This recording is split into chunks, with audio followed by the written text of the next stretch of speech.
nation bill. I don't understand what that means. Okay. I really don't. I hear people talking about building a nation. We're in a system of white supremacy. Now, the system of white supremacy is a prison system, and everybody classified as non-white is in the prison system. So therefore, when you have prisoners of war saying we got to build a nation within a system of white supremacy, I don't understand how that's done. So somebody have to explain that to me. Sometimes people have said, well, we need more Wall Streets. Mm-hmm. Well, if I'm a prisoner of war, how do I build a Wall Street in a prison where I am a prisoner of war? Somebody have to show me how you do that. And at the same time, not be subject to the warden. You're right, exactly. See, I have repeatedly said you have to get rid of the entire prison, period. You can't, there's no way to set up a little playground in the prison and say that you're independent. That's a contradiction. I mean, I've never seen anybody do that. So somebody have to show me, how do you actually do that? How do you become independent of the warden in the warden's prison? That means that we have already proven that. I have the will, I guess you would call it the will, to eliminate racism. I talk about it all the time. All the time. I don't have the ability. Why? Because I haven't done it. That proves that I don't have the ability. All right? Yes, sir. Yeah, Yes, that's prima facie evidence. I don't have the ability to do what I'm trying to do. I'm trying to get it. Okay. I think this is the most important topic that I ever covered in my BAIO, my BAIO experience. And I want you to listen closely. I'm going to take my time. I'm going to try to get into the very nuances of this topic and make sure that you understand. So the topic of tonight's show, brothers and sisters, is called, in 2016, Do It Right Here is a Mental Disorder.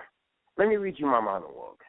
The monologue says, with all the information available, with all the shootings of black people by law enforcement, with all the counterintelligence operations carried out by the government, with all the political assassinations executed on black and brown revolutionaries, with all the military assassinations of heads of state in opposition to racism, white supremacist policies, with all the firebombings of so-called subversive movements, you still arguing we could do it right here?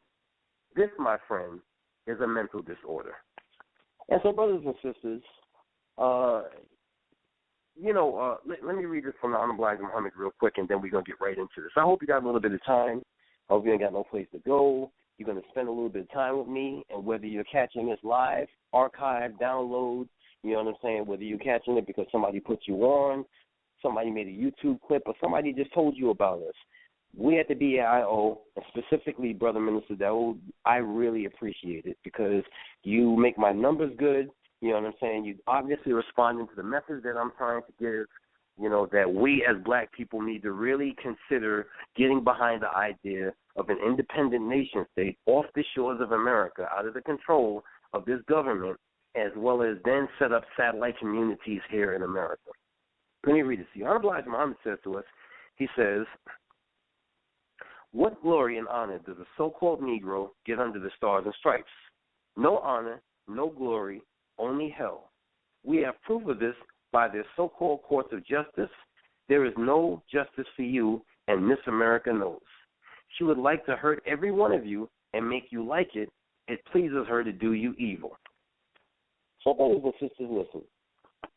What I'm seeing now at this point in my juncture, at this point in my lifetime as a member of the black movement, what I'm seeing now is we are separating into two camps now. Either you are a person that believes we can do it right here, and when I say do it right here, do you understand what I mean by that? When I say do it right here, I mean you're a person that believes that we can build a nation in America, that we somehow, A, can evict people from certain states and take the states over, or B, we can buy enough property in the ghetto or anywhere else that has available property and build our own communities. We can take entire swaths, entire blocks.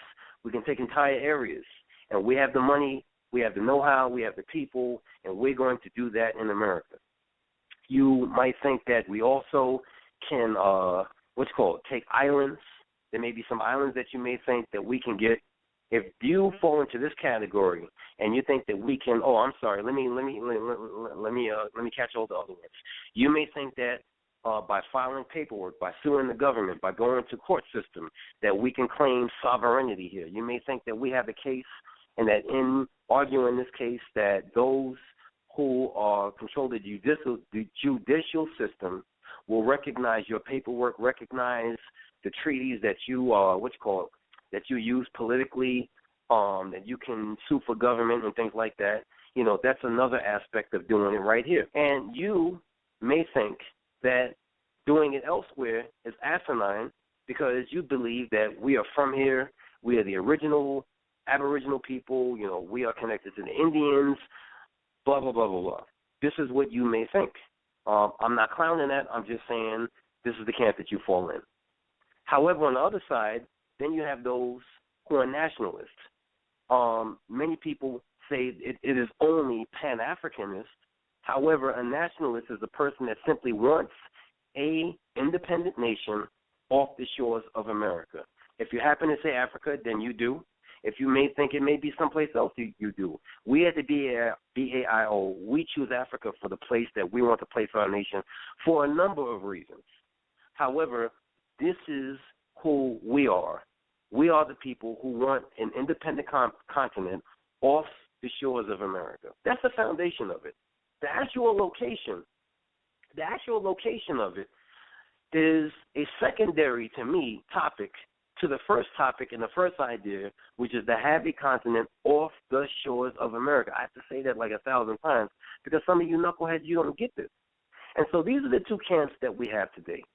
And instead of being complementary, instead of working together, instead of respecting each other's right to want to do what we need to do, for whatever reason, the Do It Right Here camp, are not only is the Do It Right Here camp in opposition to those of us who want a continent or a nation state off the shores of America, but you have become angry. You have become adversarial. You have become petty. You have become slanderous, and you have taken indirect shots or sometimes direct shots. There's an individual that, one individual that comes to mind that goes directly at just one of my brothers. And for whatever reason, you do it right here, people. This is what you've been doing. And to me, brothers and sisters, the thing about me is if you listen to my shows, I have tried my best to be respectful, but to make my case for an independent nation off the shores of America. I've tried to be accommodating to you. I've always been that guy. Even when I was a movement guy, even when I was a black organization guy, I've always tried to be respectful of everybody else's ideologies. But at this point, I understand that you don't respect that. You don't respect us being acknowledging or being accommodating of your philosophy. You're going to now take that as a sign of weakness and attack our philosophy. So today's show is the show to end all of your garbage. Today's the show where I'm going to put so much doubt in your mind, you're going to sound stupid saying that we can do it right here. Today is the show where I'm going to come at you with so many different angles that after you come from this show, that you're going to feel like a 5-year-old saying that. Because to me, I think I've been respectful long enough. So let me say this, brothers and sisters, before I go on a break. It's going to be a brief break because today you are Rocky Balboa and I'm Clubber Lang. Today I can't wait to get at your ass every 5 seconds. I can't. But before I do this, let me just say this. First of all, let me ask you, brothers and sisters, let me ask you something. Is your money is your face and your family's face on the money in this country?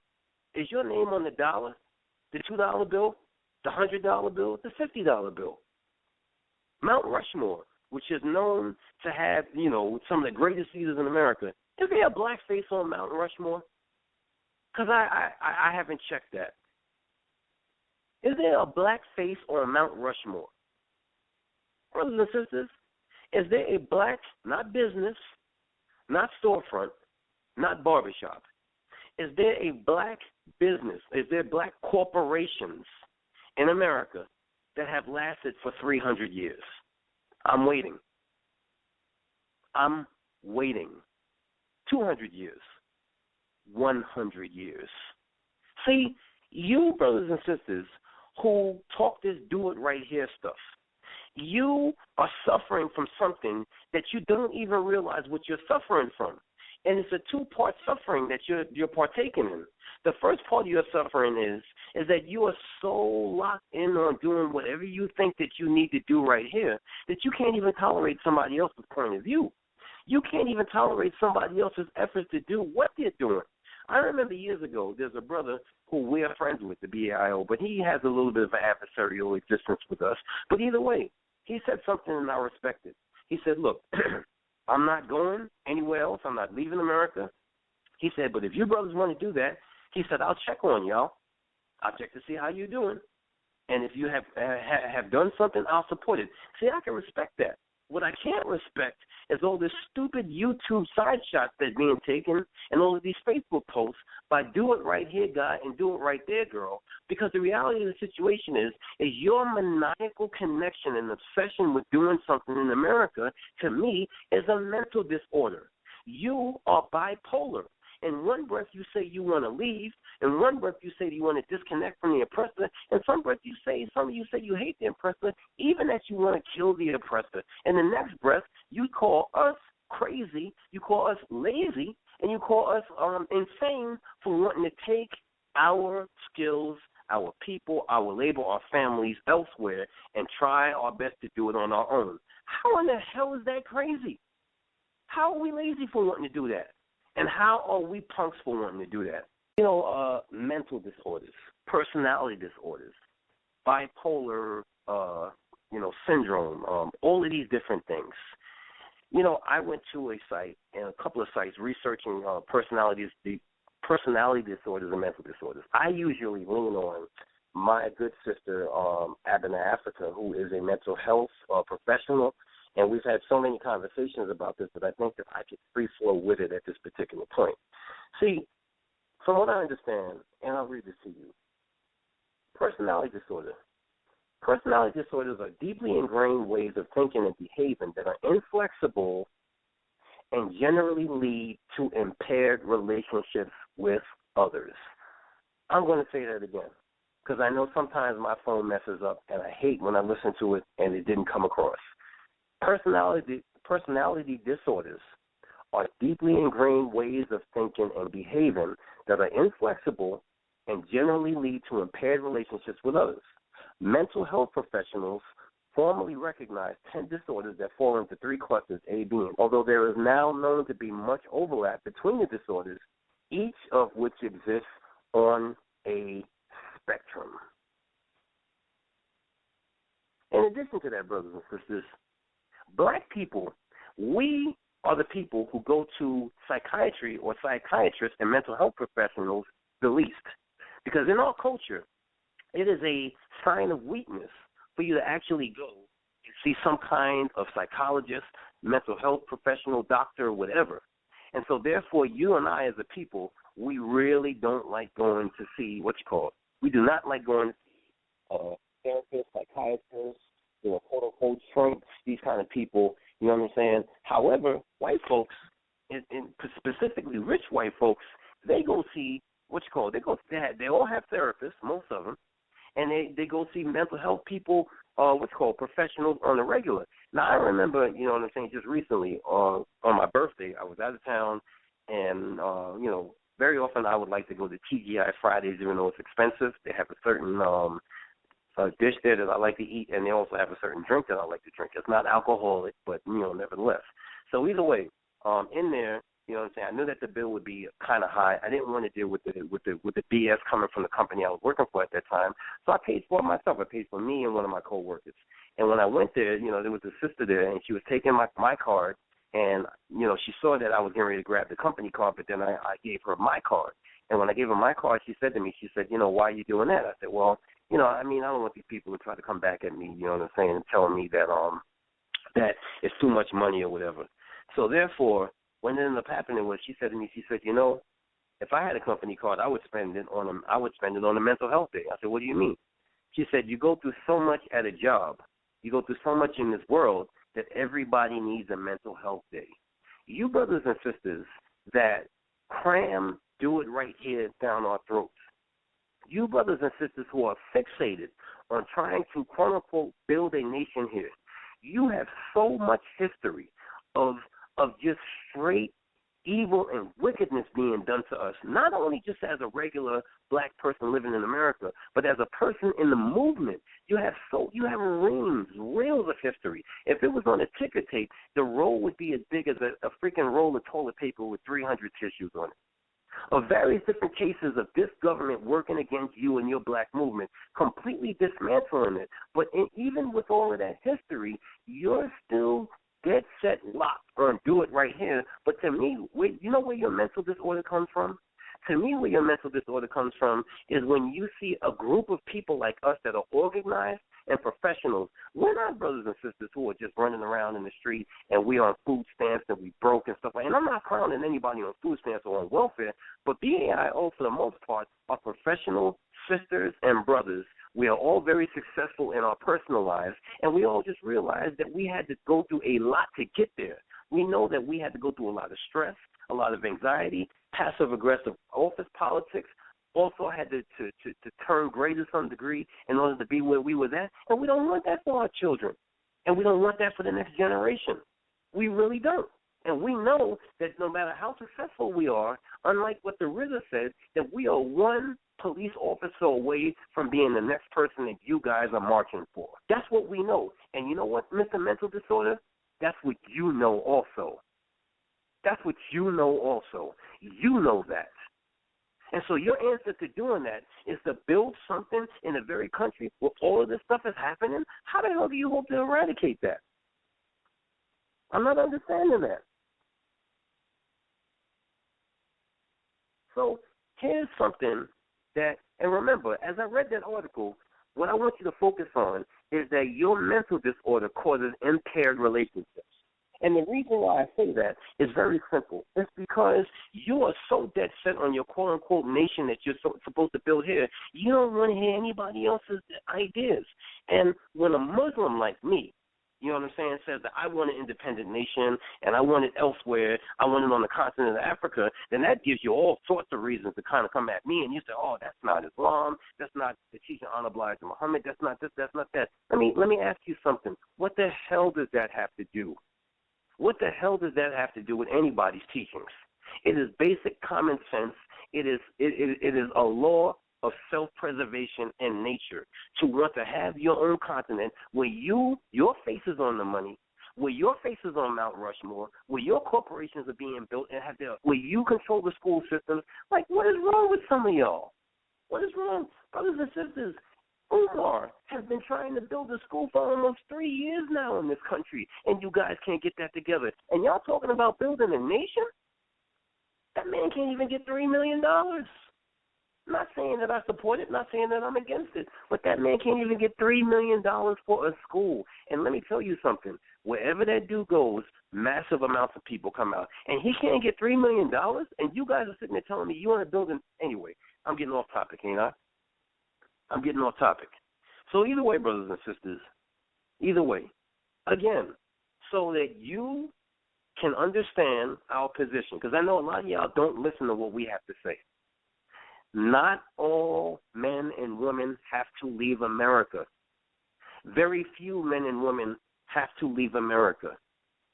We only want a select few of the best and the brightest who will partake in building the physical infrastructure as well as the political and geopolitical infrastructure. That's all that we are saying we want to do.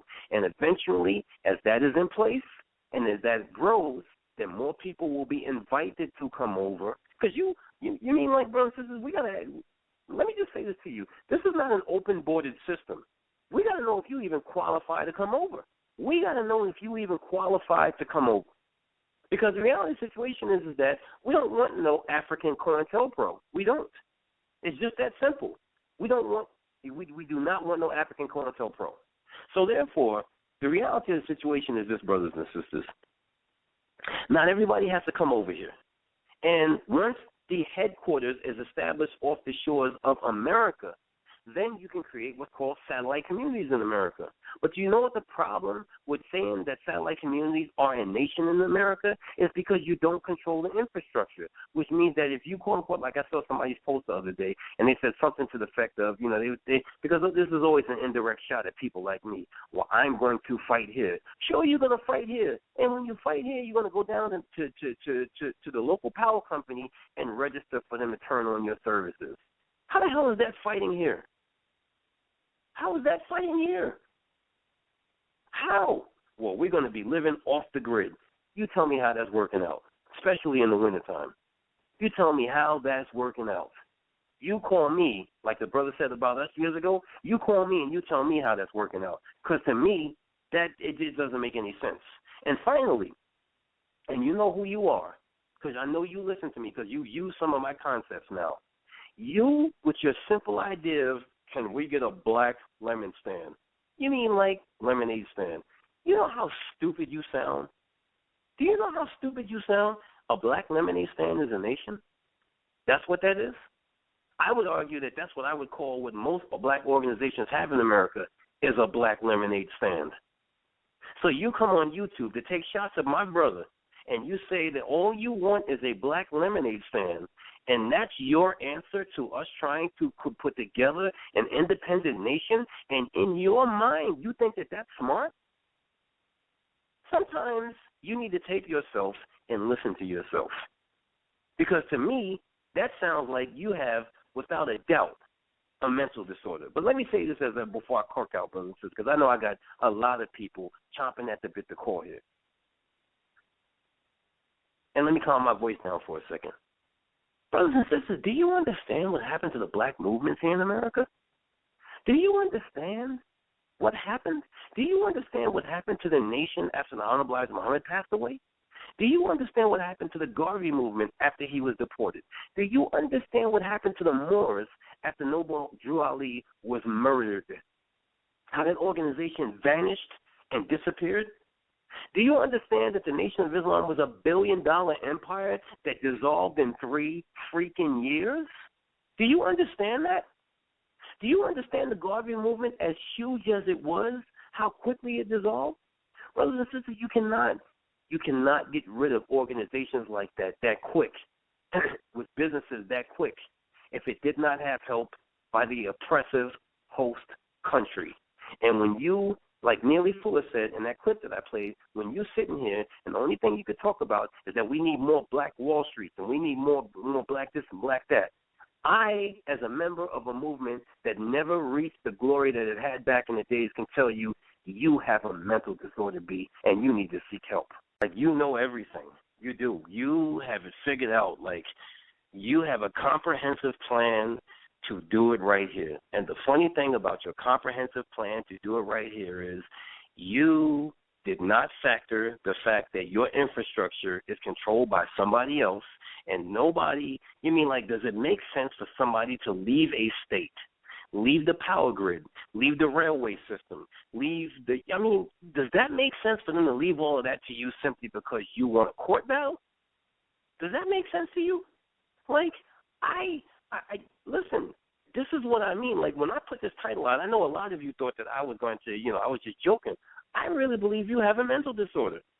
I do. I really believe you have a mental disorder. I believe that you are incapable of realizing how absurd what you're talking about.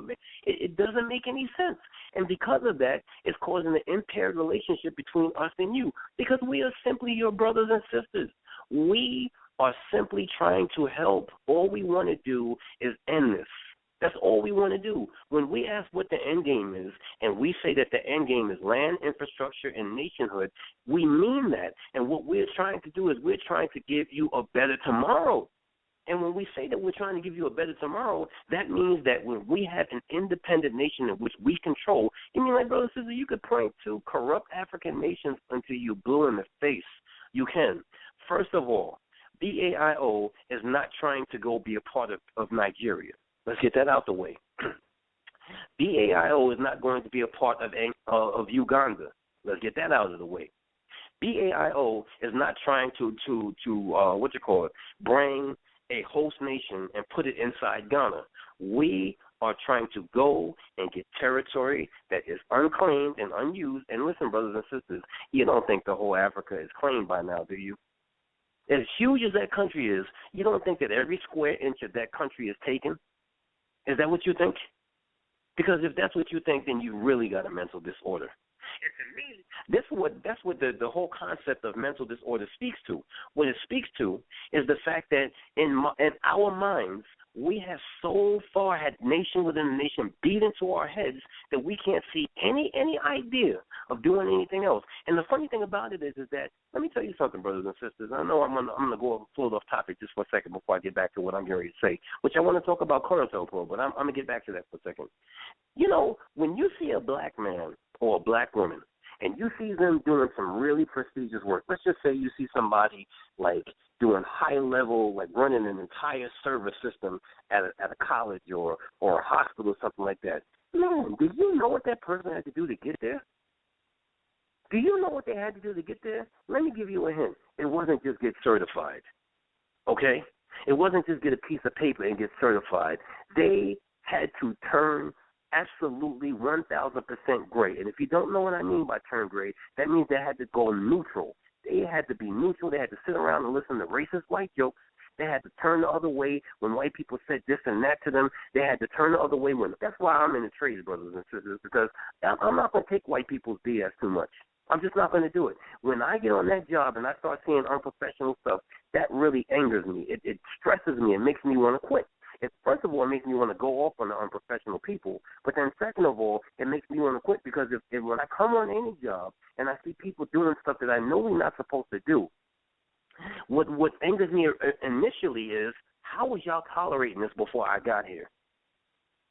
And I know that you will tolerate it long after I'm gone, so that makes me look at you in a different way. And so when you see a black person in a high position doing really, really prestigious work, then you better know that that black person had to do some crazy stuff to get there. And what I'm saying to you is that we want to eliminate that. You will not eliminate that doing a nation or building a nation within a nation. You will not, because those same people will eventually have to go to work for the white man if they really want to live better. Period. You are asking black people to sacrifice the comforts that they really could have if they sacrifice and build their own nation. You're asking black people to deal with, you know what I'm saying, to deal with having none of the comforts that they grew up experiencing here in America. And what we're saying is we want to build a modern industrial nation that has the comforts of America and then some. That's what we're saying. And so therefore, brothers and sisters, let me just tell you this quick story about agents, and we're going to move into COINTELPRO. Years ago, at the temple that I was a part of with my teacher, Honorable Minister Leonard X, years ago, we had a gentleman come into that temple. He was a brother that most people knew from around the way. He was kind of a bigger brother. You know, when you in a nation, you know, you run a temple or you run a mosque or whatever, you really want to get, the brother has to be intelligent, but you want to get a bigger brother to hold the post called captain, because the captain is the law enforcer. And a little guy like me, I've been a captain a couple of times, but it really is not, you know what I'm saying, it's really not advisable for you to have this kind of guy on your, on your roster, simply because what you need is a big physical guy, because, you know, when you enforce the law and people get out of control, you need somebody to let them know, look, it's not that kind of party. So either way, this gentleman came in and they put him in on the lieutenant's post, and he was well liked. He was a handsome brother, very articulate, you know what I'm saying, learned things well, was always there. But this dude had a past. He had a past. And we overlooked his past, but nobody really checked too far deep into his past. Come to find out that this Negro was an agent. Come to find out that 5 or 6 brothers in the temple that had been in the drug game and that we pulled out of the drug game, he had only come in there to take them down. This dude, even though we had check procedure, you know what I'm saying, at the front door, you know, Muslims don't wear three-piece suits. So when you have a vest on, they tell you to take the vest on, but this brother would always come with a vest. So nobody really thought to thoroughly check this vest. And what happened is, in this vest, there was a microphone and a camera. Next thing you know, this dude was, in front of grand jury testifying against these 5 brothers.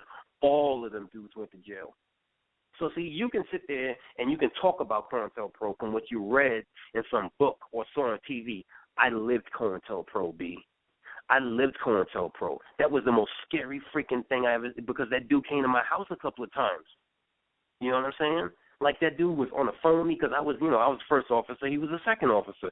So I was basically over him. That is scary. That's what you're asking for with a nation within a nation. You're asking for agents to be honeycombed in your freaking movement that's still in the country of your. You don't understand it. It's like you're not getting this. You're not understanding that you are leaving yourself open to be, listen, I know that there's going to be agents in the independent nation we have, but God damn, you don't have any way of really dealing with the agent in America, because the minute you try to rise up on them, that's property of the United States government, B. They sent him in there. So when you try to deal with them, what the hell you think is going to happen to you? What do you think is going to happen to you when you execute a traitor in America, which is the country that you have built your nation in? What do you think is going to happen to your movement? That's going to give them free license and justification to come in and raid your stuff. You are insane. You are insane with this nation within the nation stuff. You really are. And so therefore, brothers and sisters, it's like I don't understand it. It's like I don't understand it. Have you really thought this through? And I think that you haven't thought it through because you really don't know. So a lot of you who are nation within a nation, guys and girls, you were not a part of movements or black organizations for 5 to 10 years. So you really don't know what this devil is really capable of. You don't know. And I don't fault you for that. I really don't. But after you hear this show, I do fault you for it. But either way, let me read it to you really quickly. And then I know I got people that want to call in, but, we getting it in tonight because, like I said, I want to come at this for so many ways that when nation within the nation comes out your mouth, you will feel dumb saying it. In August 1967, the FBI initiated the Covert Action Program, COINTELPRO, to disrupt and neutralize organizations with the Bureau characterized as black nationalist hate groups. The FBI memorandum expanding the program described its goals as, 1, prevent a coalition of militant black nationalist groups. You hear that, lemonade stand guy? Because you say you're a militant, and you say that you're a victim of militant miscommunication. And the number one goal on this is to prevent a coalition of, you guessed it, militant black nationalist groups. That means you, my boy. Number 2, prevent the rise of a messiah who could unify and electrify the militant nationalist movement. Martin Luther King, Stokely Carmichael, and Elijah Muhammad all aspire to this position. This is what they said. Number 3, prevent violence on the part of black nationalist groups. You know what they mean by that? They mean prevent you from fighting back. Number 4, prevent militant black nationalist groups and leaders from gaining respectability by discrediting them. And 5, prevent the long-range growth of militant black nationalist organizations, especially among the youth. Especially among the youth. So you think about that for a second, Mr. Do It Right Here guy. Because what I'm going to ask you is this. That's me. I'm just asking questions. Between you and the Black Panthers, the Nation of Islam, the Garvey Movement, the Mount Science Temple, the Southern Leadership Christian Conference, and all the rest of them organizations that COINTELPRO took down. What is the difference? You tell me what the difference is. Because with social media, they got way more information on you than they had back in the day. So you tell me what the difference is. What are you going to do differently to stop them from taking you down than they did back in those days?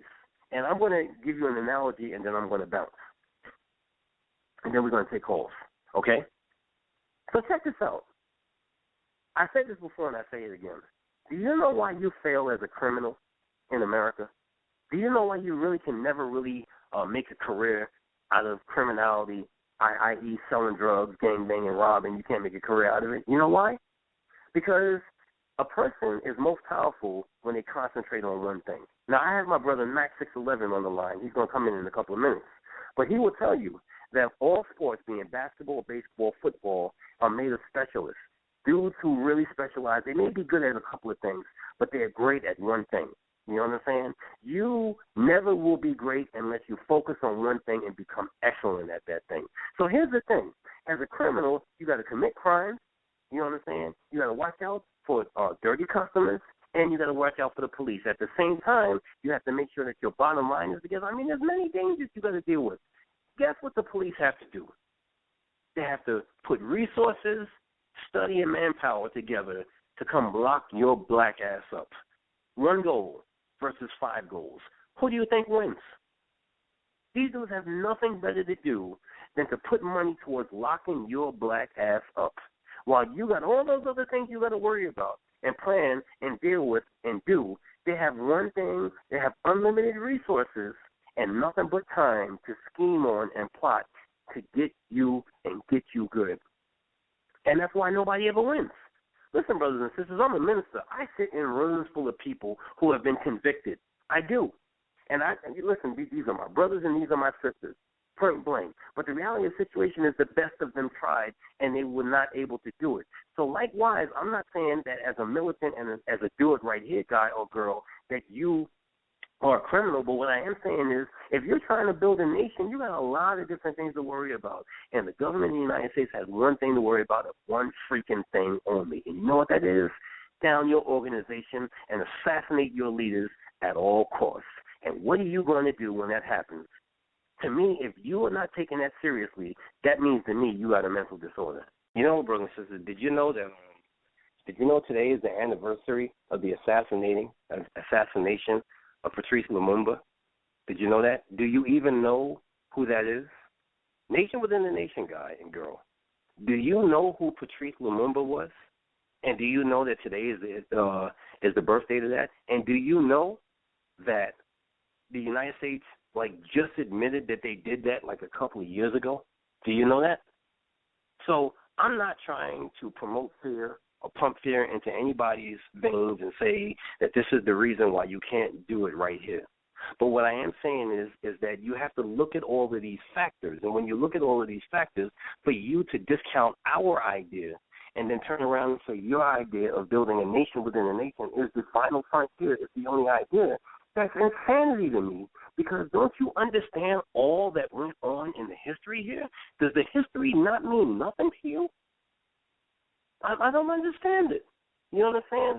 Let me give you a couple of statistics real quick. Last year, 776 people were killed by the police. Okay, by September, 161 of them was unarmed. That's some scary mathematics, is it not? That's some scary mathematics. Now, what happens is that people say, well, there was more white people that were shot or killed than black people. However, you know what the statistics tell you? That there was only 2 white people per million that got killed by police, but there was 5 black people per million. That is clearly 2 times the white amount, okay? And that doesn't even count or really talk about people like Sandra Bland who died in an institution such as jail. A lot of black people die in institutions, and then are factored into this report because this is just basically police on the street killing people with guns on the street. But it doesn't talk about the black people, the millions of black men and women who die in institutions. You know what I'm saying? So when you talk about having a nation within a nation, you do realize that you're going to have a jail also. You're going to have some kind of correction institute and punishment system. And if you think that you're going to institute some kind of some kind of law like they have over in the Middle East or law that they have over in Africa where, you're just going to kill people for sneezing or something like that, how long do you think your nation is going to last? Because you still got to deal with the world at large, B. You still have to deal with the world at large. And if you have to deal with the world at large, then that means that if somebody says that there's human rights infractions, you mean it doesn't matter how many people you got. Dudes are coming through to check your record. These are all of the things that none of y'all is really thinking about, saying you're going to build something in America.